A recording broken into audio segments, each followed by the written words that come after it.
Hello class 12th students, मैं लेकर आया हूं आपके लिए class 12th accounts. Class 12th account का चैप्टर स्टार्ट करने से पहले हम क्लास 12th अकाउंट के सिलेबस को शॉर्ट में डिस्कस कर ले, हम उसके मार्किंग वेटेज को डिस्कस कर ले और साथ में हमारी अप्रोच क्या होना चाहिए। बहुत शॉर्ट में पहले बात करता हूं। क्लास 11th में हमने सिर्फ अकाउंटिंग के कॉन्सेप्ट को बिल्टअप किया, वहां पर हमने किसी लॉ को नहीं समझा। सर क्या बोल रहे हो बेटा? जैसा मैं ऑलवेज बोलता हूं, अकाउंटिंग का मतलब सिर्फ डेबिट और क्रेडिट नहीं है। अकाउंटिंग करने का मतलब सिर्फ आपने किसी स्टेटमेंट को टैली कर लिया ये नहीं है।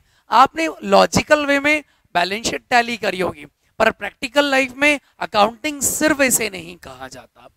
इवन आपको अकाउंटिंग के डेबिट क्रेडिट और जो स्टेटमेंट्स आपने रीड किए, सॉरी आपने ड्राफ्ट किए, उसकी प्रॉपर रीडिंग आपको आती है। दैट मीन्स आपको पूरा लॉजिकली वो सारी चीजें पता है, कैसे प्रिपेयर होता है और किस तरीके से बनाया जाता है।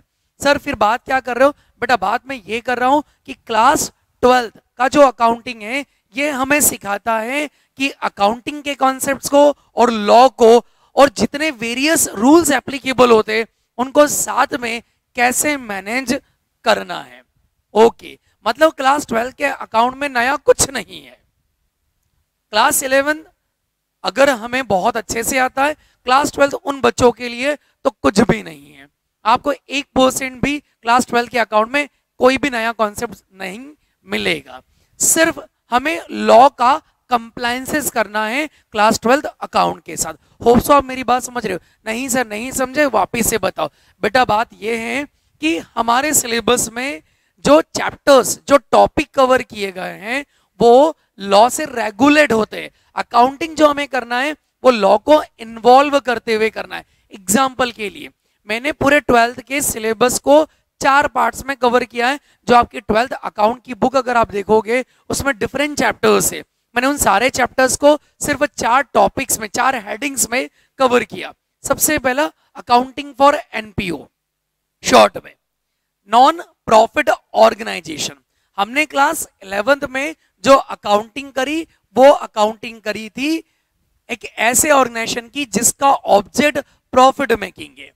मतलब जब ऑब्जेक्ट प्रॉफिट मेकिंग होता है, अर्निंग ऑब्जेक्ट होता है, अर्न करके पैसा खर्च करके पैसा बचाने की अगर आप इस तरह का कोई बिजनेस कर रहे हो तो वहां तो कोई प्रॉब्लम नहीं है, क्योंकि इजीली आपके पास इनकम का सोर्स है और आप कुछ पैसा खर्च कर रहे हो और आप प्रॉफिट कैलकुलेट कर रहे हो। पर ये एक ऐसा ऑर्गेनाइजेशन है जिसके पास इनकम का कोई सॉलिड सोर्स नहीं है। मतलब जैसे आज मैं अपनी यहाँ पर कोचिंग क्लास रन कर रहा हूं तो मेरे पास स्टूडेंट्स आते, ज्वाइन करते, फीस देते और उसी फीस में से मैं अपनी फैकल्टी को पेमेंट करता हूं और फिर उसके बाद जो सेविंग्स होती है वो मेरा प्रॉफिट। Point clear? ओके, तो सिमिलर बेटा यहाँ पर ऐसा कोई इनका ऑब्जेक्ट नहीं होता है कि कोई प्रॉफिट अर्न करना है। इनके पास एक्चुअल में देखा जाए तो इनकम का ऐसा कोई सॉलिड सोर्स भी नहीं होता है। तो सर फिर ये अकाउंटिंग कैसे करेंगे, ये इनकम कैसे अर्न करेंगे? क्योंकि सोशल वर्कर्स है, ये सोशल बेनिफिट्स के लिए बने हैं, किसी पर्सन के, किसी पर्टिकुलर सोसाइटी के, किसी के बेनिफिट्स के लिए बने हैं। तो इनके पास जब इनकम का सोर्स नहीं है तो ये अपनी इनकम कैसे अर्न करते हैं? मतलब इनके पास फंडिंग कहां से होती है और जो उनके ऑब्जेक्ट्स है, जो सोशल एक्टिविटी है वहां पर वो कैसे उसे अप्लाई करते हैं? इस पूरे के पूरे कॉन्सेप्ट को हम यहाँ पर डिटेल में पढ़ेंगे।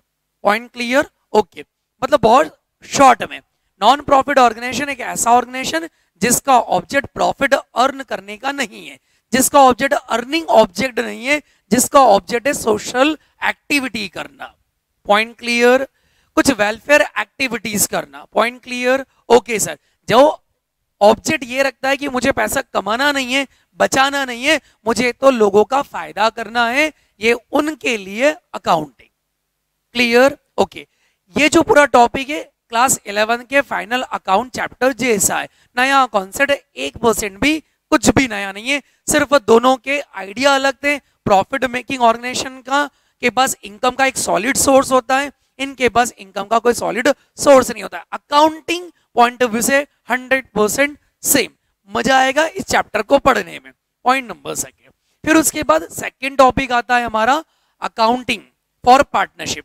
देखो बेटा, सबसे पहले अगर मैं क्लास 12 के सिलेबस की बात करूं तो मैं बात करता हूं कि बेटा 3 एंटिटीज कवर करिए। जैसे फर्स्ट एंटिटी करी उन्होंने एनपीओ, नॉन प्रॉफिट ऑर्गेनाइजेशन, एक ऐसी एक ऐसा ऑर्गेनाइजेशन जिसका ऑब्जेक्ट अर्निंग है ही नहीं, प्रॉफिट अर्न करना है ही नहीं। दूसरा, एक ऐसे पर्सन की अकाउंटिंग करेंगे जो साथ में मिलकर किसी एक्टिविटी को कैरी ऑन करते हैं। हमने क्लास 11 में जो पढ़ा सोल प्रोप्राइटरशिप की अकाउंटिंग पढ़ी, हमने जो क्लास 11 में पढ़ा सोल प्रोप्राइटरशिप की, पर वो जो सोल प्रोप्राइटर है ना, उसके बहुत सारे बेनिफिट्स भी है और उसके बहुत सारे ड्रॉबैक्स भी है। तो जब एक अकेला पर्सन बिजनेस करने के लिए कैपेबल नहीं है या उसके पास एडिक्वेट सोर्सेस नहीं है, तो वो क्या करता है, लोगों को अपने साथ ऐड करता है। और कुछ पर्सन्स मिलके जब बिजनेस करना स्टार्ट करते हैं तो उसे कहा जाता है पार्टनरशिप। क्लियर? और पार्टनरशिप के ऊपर एक एक्ट बना हुआ है, हम इस एक्ट के अकॉर्डिंग, मतलब हमें डेबिट और क्रेडिट करना तो हमने सर सीख लिया क्लास 11th में।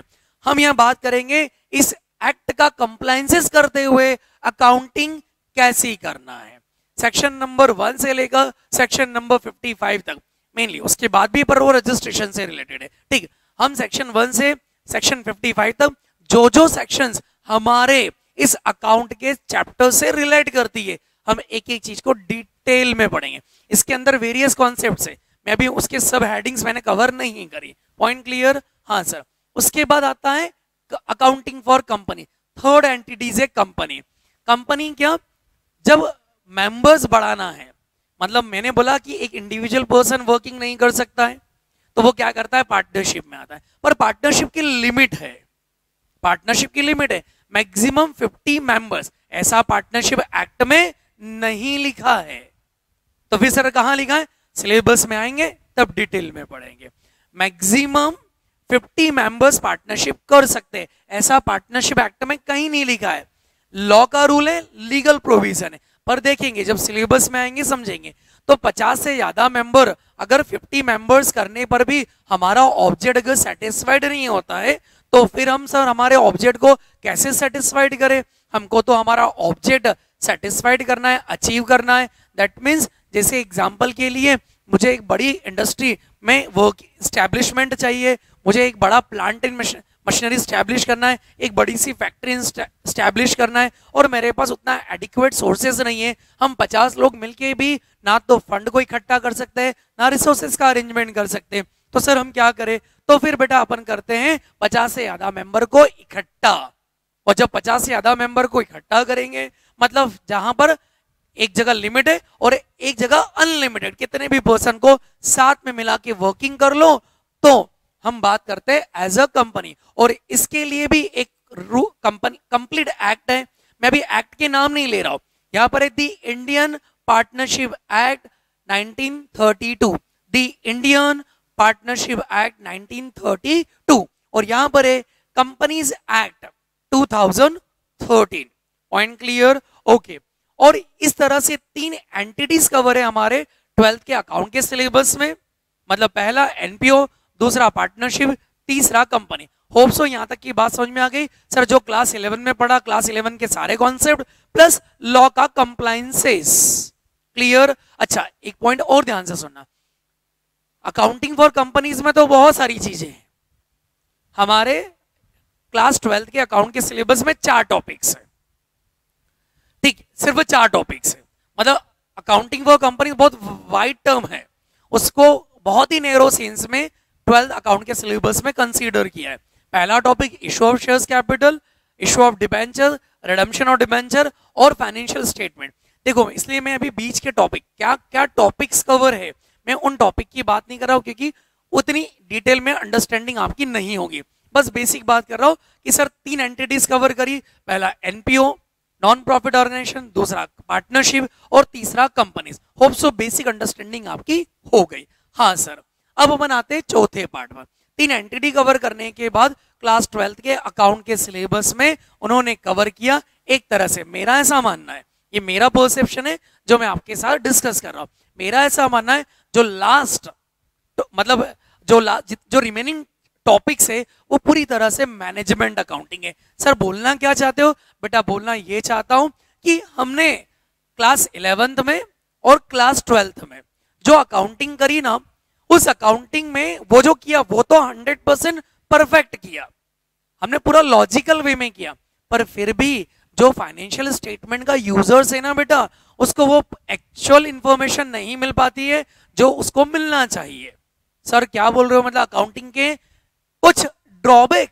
हाँ, अकाउंटिंग के कुछ ड्रॉबैक्स है। उन ड्रॉबैक को हमारे जो ट्रेडिशनल अप्रोच, मतलब जो क्लास 11th से हम पढ़ते हुए आ रहे हैं, उस ट्रेडिशनल अप्रोच में कवर नहीं किया गया है। मतलब फाइनेंशियल स्टेटमेंट के यूजर को एक एस्पेक्ट दिखता है, पर उसके बिहाइंड दूसरा जो एस्पेक्ट है, जो सेकंड एस्पेक्ट है, वो रीड नहीं कर पाता है, देख नहीं पाता है। तो ICAI, the institute of chartered accountant of India, जो इंडिया में एक ऐसी बॉडी है जो अकाउंटिंग को रेगुलेट करती है। मतलब ये बात करती है अकाउंटिंग अगर आपको करना है तो अकाउंटिंग के कुछ प्रिंसिपल्स है, कुछ लॉजिक्स है, कुछ स्टैंडर्ड्स है, उन सारे के सारी चीजों को प्रॉपर वे में फॉलो करो।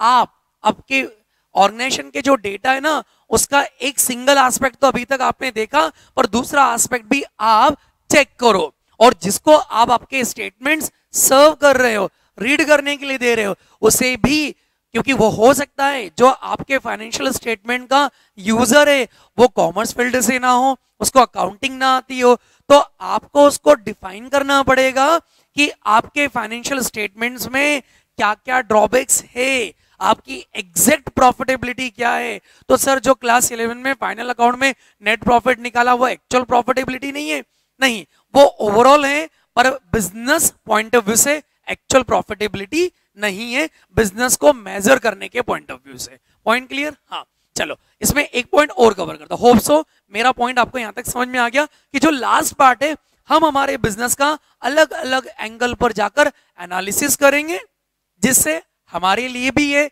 इजी होगा कि हमारा जो बिजनेस हम चला रहे हैं वो करेक्ट, मतलब जिस डायरेक्शन में रन कर रहे हैं वो करेक्ट डायरेक्शन है, या उसमें कुछ मॉडिफिकेशन की नीड है, कुछ करेक्शंस की नीड है, कुछ एडॉप्शन की नीड है, कुछ डिलीशन की नीड है। वो सारे एंगल हम इस पार्ट में कवर करते हैं।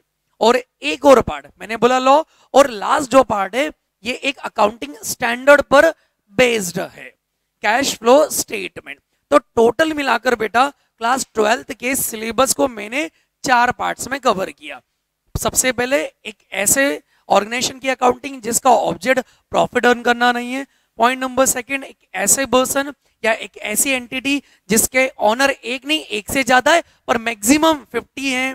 देखेंगे 50 की जो मैक्सिमम लिमिट है वो कहां और कैसे दी है।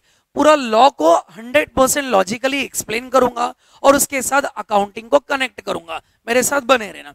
तीसरा पार्ट, कंपनीज 2013 में जो कंपनीज एक्ट अमेंड हुआ, मतलब पुराने एक्ट को एबोलिश करके एक नया एक्ट लेकर आए, उस एक्ट की बेसिक अंडरस्टैंडिंग समझेंगे, और उसमें जो जो सेक्शंस हमारे अकाउंटिंग से रिलेट करती है उन सारी सेक्शंस को हम यहां पर कवर करते हुए अकाउंटिंग लॉ को फॉलो करते हुए करेंगे। और लास्ट एक और लॉ यहां पर एप्लीकेबल होता है, कैश फ्लो स्टेटमेंट ICAI ने बनाया है और कंपनीज एक्ट का पार्ट है, देखेंगे। और लास्ट पार्ट जो चौथा पार्ट है वो मैनेजमेंट अकाउंटिंग। मैंने कुछ टॉपिक्स को एक हेडिंग दे दी, मैनेजमेंट। मैनेजमेंट का मतलब हमें ये देखना है जो बिजनेस चल रहा है वो सही डायरेक्शन में चल रहा है, या उसमें कुछ करेक्शन की, मॉडिफिकेशन की, एडॉप्शन की, या कुछ डिलीट करने की नीड है। होप सो आपको क्लास 12 अकाउंट का सिलेबस कंटेंट समझ में आ गया। डिटेल में बहुत सारे इनर टॉपिक्स है पर मैंने वो कवर अभी नहीं किए। अब आते हैं बेटा मार्क डिस्ट्रीब्यूशन पर। तो जो क्लास 12 का मार्क डिस्ट्रीब्यूशन की अगर हम बात करें तो एनपीओ का वेटेज है 10 मार्क्स, पार्टनरशिप का वेटेज है 35 मार्क्स, कंपनी अकाउंट्स का वेटेज है 15 मार्क्स, और मैनेजमेंट अकाउंट को मैं अगर 2 पार्ट्स में डिवाइड करूं तो फर्स्ट जो 2 चैप्टर्स है, इसमें एक पॉइंट यहां पर भी है पर अभी ज्यादा डिटेल में नहीं बात करता हूं।